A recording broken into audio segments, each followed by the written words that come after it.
আসসালামু আলাইকুম রহমতুল্লাহি ওয়াবারকাতুহু। প্রিয় বন্ধুগণ, কাছে এবং দূরে, দেশে এবং দেশের বাইরে থেকে যারা এই মুহূর্তে আমার এই ভিডিওটি দেখছেন, সকলকে আন্তরিক মোবারকবাদ জানাই।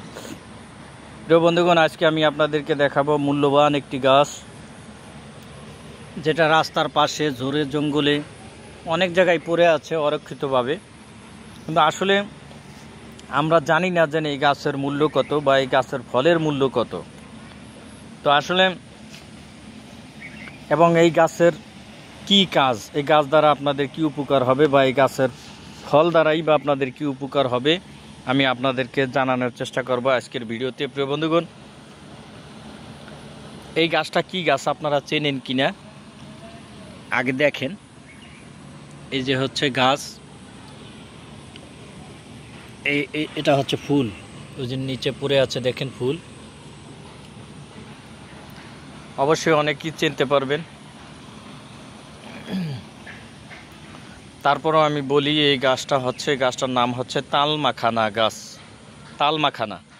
তো আসলে এই তালমাখানার কার্যকারিতা কি? তালমাখানা দেখেন, আগে বলবো গাছ সংগ্রহ করবেন। এই গাছ হচ্ছে যেখানে সেখানে এরকম হয়ে থাকে, অবশ্যই অনেকে চাষবাস করে বা রাস্তার পাশেই দেখেন, এই যে একটা রাস্তা, এই রাস্তার পাশে হয়ে আছে এই যে মাঠ, ঝোড় জঙ্গল, এর পাশে কিন্তু এই যে আমি দেখতে পাচ্ছি এই গাছটা।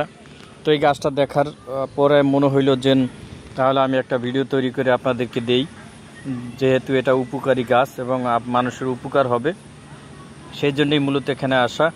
তো আমি এই গাছটা আগে আপনাদের গাছ দেখাইলাম, এখন আমি আপনাদেরকে গাছের ফল দেখাবো। এই যে হচ্ছে দেখেন ফল, এইটার ভিতরে মূলত এই আমি ছিললাম, আমি আপনাদেরকে দেখানোর চেষ্টা করি যে এটার ভিতরে কি হয়। এই যে দেখতে পাচ্ছেন ছোট ছোট বিচি এগুলির ভিতরে আছে, এই যে বিচিগুলি। তো এই বিচিটার নামই হচ্ছে মূলত তালমাখানা। এই তালমাখানা যদি আপনি এক বস্তা সংগ্রহ করতে পারেন, এক বস্তা সংগ্রহ করার পরে ছোটোখাটো একটা নদীতে যদি আপনি ফালান বা খালে, তাহলে সেই খাল বন্ধ হয়ে যাবে, পানি জমাট হয়ে।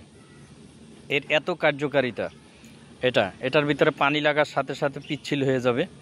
এটা যদি আপনাদের কারো ধাতুগত সমস্যা হয় বা যৌন সমস্যা হয়, কারো ধাতু যদি পাতলা হয়, তাহলে সে যদি এই গাছের ফল প্রতিদিন রাত্রে 2 চামচ পরিমাণে যদি ভিজায় পানিতে, 1 গ্লাস পানিতে ভিজায়, 1 গ্লাস পানিতে ভিজানোর পরে যদি সে সকালে খালি পেটে সেই ফল ভিজানো পানি বা এই তালমাখানা খায়, তাহলে তার শুক্রাণু ঘন হবে এবং অত্যাধিক পরিমাণে তার যৌন সক্ষমতা বৃদ্ধি পাবে। প্রিয় বন্ধুগণ, আপনারা দেখলেন তালমাখানা গাছ, যাদের বাড়ির আশেপাশে আছে তারা অবশ্যই চাষ করতে পারেন।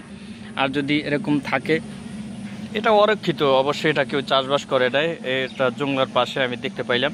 তো আপনাদেরকে জানালাম, কারো যদি ধাতু পাতলা হয়ে থাকে বা যদি কারো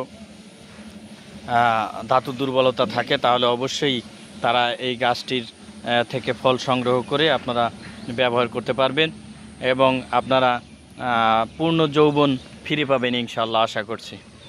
ভিডিওটি যদি ভালো লেগে থাকে তাহলে অবশ্যই আপনারা ভিডিওটি শেয়ার করে দিবেন। সেই সাথে এই আমলটি আপনারা যদি করেন তাহলে অবশ্যই আপনাদের ভালো হবে আশা করছি। ধন্যবাদ সকলকে। আসসালামু আলাইকুম রহমতুল্লাহি ওয়া বারাকাতুহু।